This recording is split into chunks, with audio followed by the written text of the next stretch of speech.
A'udhu billahi minash shaitani rajim. Bismillahir rahmanir rahim. Assalamu alaikum warahmatullahi wabarakatuh. Muganda ngo ekitiibwa nsaba munzikirize tutunulireko ebintu ebitukuza ali mutwaharatu. Jukira omusomo gwaffe gwayise twatunulidde ekiyitibwa najasatu omwenda, ebintu ebikyafu omwenda omuli omusaayi, omusulo n'ebirala. Kati nsaba munzikirize akawungezi kano tutunulireko ebintu ebitukuza nga tetunaba kweyongera baganda bange ab'ebitiibwa. Kullu shay'in tahir hatta ta'lam annahu qadir. Ebintu byonna bisigala nga bitukuvu, oba ekintu ekifa kyenkana kyonna kisigala nga kitukuvu paka wootegeera nti maybe kyazzeeko najisi. N'olwekyo nga tolina yakini, tolina bukakafu nti ekintu ekyo kikyafu, kisigala kitukuvu muganda wange w'ekitiibwa. Ali mutwaharatu. Ekisooka muganda wange w'ekitiibwa, muganda amadhihibu agabaganda baffe, muganda amazhibu gaffe ag'ekitiibwa agaba ahlulbayt alayhim salatu wassalamu, abagobera ekiramu kya Nabi Muhammad sallallahu alayhi wa alihi wa sallama, abagobera ekiramu kya Nabi Muhammad sallallahu alayhi wa alihi wa sallama Qur'an, ne ba ahlulbayt alayhim salatu wassalamu, abantu b'enju ya Nabi Muhammad sallallahu alayhi wa alihi wa sallama ng'etwala mu kiramu kya Nabi Muhammad mu Sahih Muslim volume ey'okubiri page 238 nti Nabi yatulekamu inni tariku fikum athqalaini kitaba Allah wa itratin, ebizito bibiri Qur'an ne ba ahlulbayt alayhim salatu wassalamu betwagamba nti okwagala n'okugoberera tteeka mu surati shura ya 23 ya Katonda yabatukuza mu surati al-Ahzab aya 33 ba ahlulbayt 12 nga betwala n'ebitabo ebirala nga Ikmaluddin n'ebitabo ebirala ya Nabi Ulima Wadda. Mu mazhibu gano ebintu ebitukuza nfuna bulungi ekisooka kye kiyitibwa alimau, nfuna bulungi amazzi twagamba mu mateeka g'obusilamu mu Islamic law tulina amazzi ga mirundi ebiri. Tulina ekiyitibwa cool water, amazzi nga mangi gega amazzi agasukka liters 384, amazzi nga gasukka liters 384 n'ogenda mu maaso gega gayitibwa amazzi amangi cool water, nga amazzi g'omutanka ezennene agabeera mu swimming pool, ag'omu nnyanja, ag'omugga, aga amazzi bagayita cool water. Then tulina amazzi amalala agayitibwa clear water, amazzi nga matono gega amazzi agataweza n'olwekyo liters 384 okusinziira ku Ayatullah Sistani ne bamaraji abalala betwagamba nti tugoberera nga hadisi wegamba eva ku Imam Muhammad al-Mahdi ajalallahu ta'ala faraja nti mu Ghaibatul Kubra tuteekeddwa okubeera nga twemulatinga nga tugoberera rulings fatawa ez'abo abantu abatusinga okubeera nga bamanyi mu bitabo byetwalaba mu Bihal Anwar n'ebitabo ebirala. N'olwekyo twagambye nti omusulo gutukuzibwa amazzi, gwe n'obeera ne toilet paper n'ogenda okufuuyisa, ofuna bulungi ne weeyisaako toilet paper temala, oteekeddwa okubeera nga ofuna amazzi ng'omaze ne weetukuza bulungi, ofuna bulungi muganda w'ekitiibwa. Then nga tukyali wano waliwo example, tusuubira nti maybe embwa yazze nekomba mu bintu byetukozesa ewaka, amasowaani n'ebirala. We yakombyemu ebyo bintu bitukuza tutya? Twagamba nti tusooka kuyisaamu musenyu enfuufu bulungi, onfuna bulungi, tusooka kuyisaamu kumunyunguzaamu na nfuufu bulungi emirundi tusooka kumunyunguzaamu na nfuufu emirundi gyonna gy'oba osobodde muganda wange ow'ekitiibwa. Then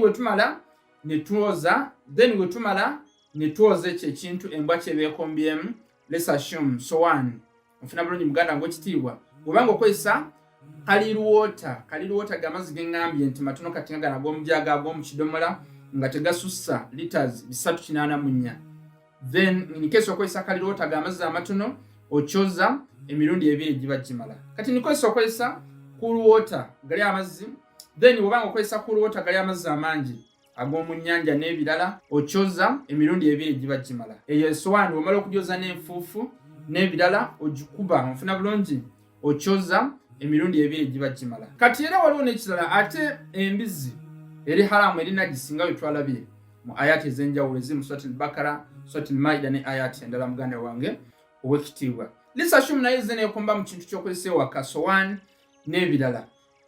Wano ekintu kyekombyemu embizzi okyoza emirundi 7. Wobeera n'amazzi aga clear water ag'amazzi amatono geŋŋambye agatasussa liters 384, agatasussa liters 384, oteekeddwa okwoza ekintu ekyo emirundi 7. Era n'obeera ku nnyanja oba oteekeddwa okwoza ekintu ekyo embizzi kyekombyemu emirundi 7. ngo okikwata like swan n'okikuba mu nnyanja nfuna bulungi n'ogyoza bulungi n'ozzaamu bw'otyo emirundi 7 muganda wange ow'ekitiibwa. Let's assume ag'amazzi amangi ennyo g'emikisinze n'ennajisi ze twalabye omusulo omusaayi n'ebintu ebirala ebintu ebikyafu bye twalabye omwenda najasat omwenda muganda wange ow'ekitiibwa. Let's assume nti ag'amazzi amangi kati nga g'omutanka agayitibwa cool water agasussa liters 384 g'emikisinze n'ennajisi ebbanga lye gamaze nga tegakyusizza langi yaago nfuna bulungi era nga tegakyusizza buwombi bwago test yago era nga tegakyusizza mukka gwago nfuna bulungi nga tegakyusizza mukka gwago ne gatandika okuwunya kingizaako okugamba gaba gakyali mayonjo muganda wange ow'ekitiibwa. Negala amazzi amatono kalil water negala amazzi amatono kalil water ag'amazzi amatono g'eŋŋambye kalil water agakka wansi w'eliters 384 weg'emikisinga n'ennajisi olwedde gaba gafuuse makyafu kingizaako okugamba amazzi nga ag'omukidomola ofuna bulungi g'emikisinga n'omusaayi oba n'omusulo gwa mwana muto gwa mukulu kuba twagambye gonna ogw'omusulo gwonna gwa mwana muto gwa mukulu gonna najisi mazzi bugana g'ekitiibwa abagoberera ku Qur'ani balbeit bashia imamiya gabeera najisi aga amazzi nga geegasse n'omusulo n'ennajisi yonna muganda wange ow'ekitiibwa. Then nga tukyali wano ku mazzi sitiru muganda wange ow'ekitiibwa lesa shuma obadde otambula mu kkubo nfuna bulungi muganda wange ow'ekitiibwa tomanyi ovudde waka ng'engoye zo zitukula naye kuba mu kkubo sometimes kati nga mu makubo gaffe agabeeramu amazzi onfuna bulungi aga siwegi n'amazzi g'enkuba biki ogenda okulaba nga empale yo etobye onfuna bulungi obadde ku boda naye tomanyi musulo mazzi gabadde gatukula oba kiki obanga obadde ne yakin n'obukakafu oviiriddeyo ewaka ng'engoye zo zitukula teziri musulo teziri muki bikyafu byonna engoye zo ziba zikyali ntukuvu lwaki because hukumu egamba nti ashakku la yankudhu lyaqina nfuna bulungi okubeera nga obuusabuusa olina dawuti tekijjaawo kiri kituufu n'olwekyo ozimbira ku kituufu nti engoye zange zikyali ntukuvu muganda wange ow'ekitiibwa. Ekirala ekitukuza kyekiyitibwa ekirala ekitukuza ekyokubiri kyekiyitibwa al arudh nfuna bulungi yes ensi kitengezaako okugamba wabadde n'ennajisi wansi w'essole y'engatto yo wabadde n'ennajisi wansi w'essole y'engatto yo walinnye mu bikyafu n'olwekyo okutukuza eno engatto yo okuggwamu obwo obukyafu oteekeddwa okubeera ng'otambulira maybe like mu nfuufu nga nkalu nfuna bulungi oba mu musenyu nga mukalu bulungi paka womakinga sure nti obukyafu obukoze ki buweddeyo ku ngatto yo era tekyakola ki tekyawunya. Then ekirala ekitukuza y'enjuba. Enjuba etukuza ki? Etukuza ebyo ebintu byokka ebitatambula muganda wange ow'ekitiibwa. Kampe ekyokulabirako omwana yazze n'afuka ku kisenge n'afuka ku kisenge omusana we gujja ne gukuba ku kisenge okwo nfuna bulungi ne bikala byonna ekyo ekisenge kiba kikoze eki kitukudde n'ebintu ebirala ebitatambula omuti n'ebirala enikesi bizzeeko najisi enjuba nejja nekubako obwo obukyafu ne bukala najisi ekyo ekintu kiba kikoze eki kitukudde muganda wange ow'ekitiibwa. Naye making sure nti enjuba ekubyeko directly nekaza ekyo ekintu webeera mpewo nga si njuba ekintu ekiba kikyali kikyafu muganda wange ow'ekitiibwa. Then ekitala ekitukuza kye kiyitibwa al istihara. Istihara kitegeeza ki? Okukyuka shape onfuna bulungi kampe ekyokulabirako embwa najisi naye weegenda nefiira mu nnyanja nga tujjamu omunnyu ogwo omunnyu gubeera ki? Gubeera pure n'amazzi ago gabeera pure gabeera mayonjo because embwa tukyagiraba onfuna bulungi yakyusiza shape. Then ekirala ekitukuza ekintu ekibadde ekikyafu ne kifuuka ekiyonjo kyekyo ekiyitibwa al inqilab onfuna bulungi okukyuka okw'ekintu ekyo. Kampe ekyokulabirako muganda wange ow'ekitiibwa omwenge najisi siwe kiri wine najisi naye ate wafuuka vinegar ono abeera akoze ki? Abeera atukudde. Noono nga tukyali wano waliwo ekibuzo kitera okubuuzibwa nti omwenge oguyitibwa ethanol we gubeera mu ddagala ne perfume nfuna bulungi ebintu bino mbikozesa oba sibikozesa. Perfume ono n'eddagala omulimu ethanol percentage y'omwenge ogwo naye nga tegutamiiza mbikozese.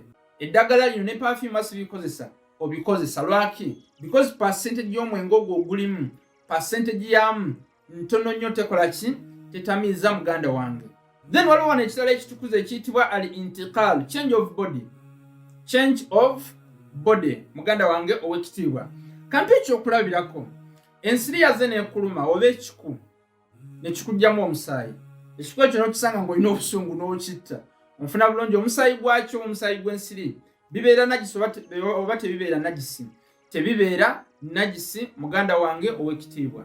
Then let's assume omushiriku twagamba nti najisi, omushiriku nswati tawba, ne twagamba nti ba ahlul kitab like nga baganda fa Kristaayo ba Christians abaweebwa ebitabo by'eggulu, onfuna bulungi kutubu samawiya, abo ebbanga ly'omala ng'olina yakini nti tebalina najisi, onfuna bulungi babeera batukuvu muganda wange ow'ekitiibwa. Ne bano abashiriku abalala kati nga abahindus abatakkiriza mu Allah subhanahu wa ta'ala nga basinza bintu miti nte n'ebirala, abo abantu bwe batyo babeera najisi. But let's assume najisi ono omushiriku onfuna bulungi walwadde naye nga weetaaga ensigo okubeera ng'otaasa obulamu bwo. Ensigo eno bwe bagenda ne bagijja mu mushiriku ono onfuna bulungi ne bagiteeka mu mubiri gwo, ensigo eno ebeera ntukuvu, onfuna bulungi ebeera ntukuvu. Olwakino kyetugambye al intikal, change of body. Change of body, okukijja mu mubiri omulala okukiteeka mu mubiri omulala muganda wange. Era nekino kiddamu nti omusaayi gwe bakudonatingira, omusaayi najisi twakirabye, addamu najisi twakirabye bulungi muganda wange. Naye let's assume walwadde ne bakuteekamu omusaayi, onfuna bulungi ogw'omuntu omulala, ogwo omusaayi tegubeera najisi. Olwakino ekitukuza because al intiqal kiri mu ebyo ali mutwaharatu nga wetukoze eki wetuli mukulaba muganda wange ow'ekitiibwa. Ekirala ekitukuza kye tuyita al islamu. Al islamu obusiraamu butukuza, onfuna bulungi obusiraamu butukuza. Let's assume omuntu atabadde musiraamu n'akyuka n'afuuka omusiraamu.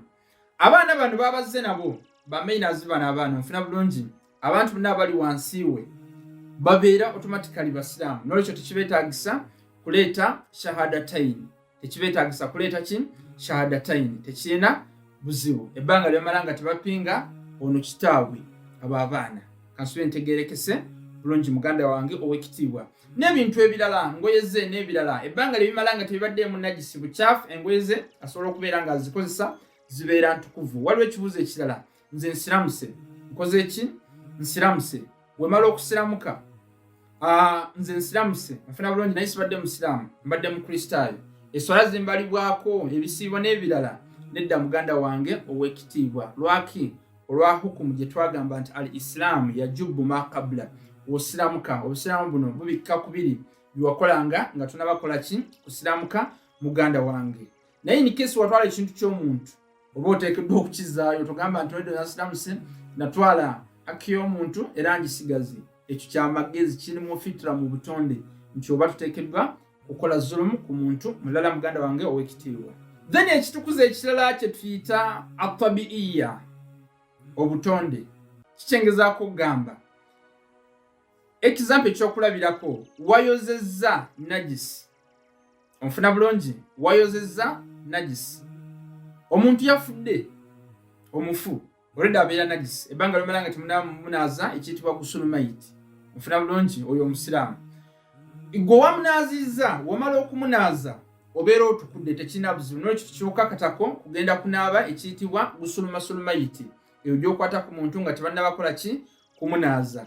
Naye muganda wange w'ekitiibwa, let's assume wakutte ku muganda wange omukristaayo eyafudde, wadde nga bamaze okumunaaza okumutukuza mu mateeka gaabwe ag'obukristaayo, onfuna muganda wange w'ekitiibwa, gwe omusiraamu n'omukwatako oba ofuuse mukyafu. N'olwekyo oba oteekeddwa okunaaba ekiyitibwa gusulumayiti. Lwaki? Because amateeka gaabwe onfuna bulungi tegakwatagana na Quran. Muganda wange w'ekitiibwa gye twagamba nti hudal lil muttaqin yajja okubeera nga gaidinga abatya Allah subhanahu wa ta'ala. Woyoza ekintu oba okwata ku kintu ng'okyoza ng'okikirininga ekibadde najisi, obeera otukudde, engalo zo zibeera zikoze eki?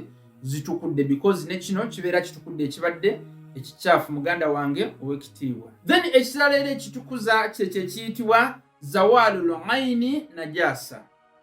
Kikyengezaako okugamba najisi ekibadde ekikyafu okubulawo. Kampa example, mukamwa waliwo obulwadde bwe tuyita obw'okwerumika sometimes. Oba ne weeruma olulimi notandika okuvaamu omusaayi mu lulimi onfuna bulungi. Omusaayi guno gweyanga gukyali mu kamwa ne gwemikisinga n'amalusu ne gubulawo, akamwa ako kabeera katukuvu because najisi beekoze eki? Ebuzeewo. Ne kino kiddamu wabadde otambudde naye ng'abantu bewalese ewaka bamanyi amateeka g'obusiraamu n'agakwata ku bikyafu. Tutukuza tutya? Ebikyafu. Naye mu kutambula walese kapeti eno ng'omwana agifukidde ne mukyala wanategeera nti omwana ono akoze eki? Agifukidde. Because oba oteekeddwa okirininga kapeti eno onfuna bulungi bw'ogenda mu safari nga watambudde n'okomawo onfuna bulungi gwe kitwale nti kapeti eno yakoze eki? Yatukudde because mukyala wo automatically akimanyi nti amateeka g'obusiraamu gatukuza. Nolwekyo mukyala wo alina making sure nti atukuza kapeti eno muganda wange ow'ekitiibwa.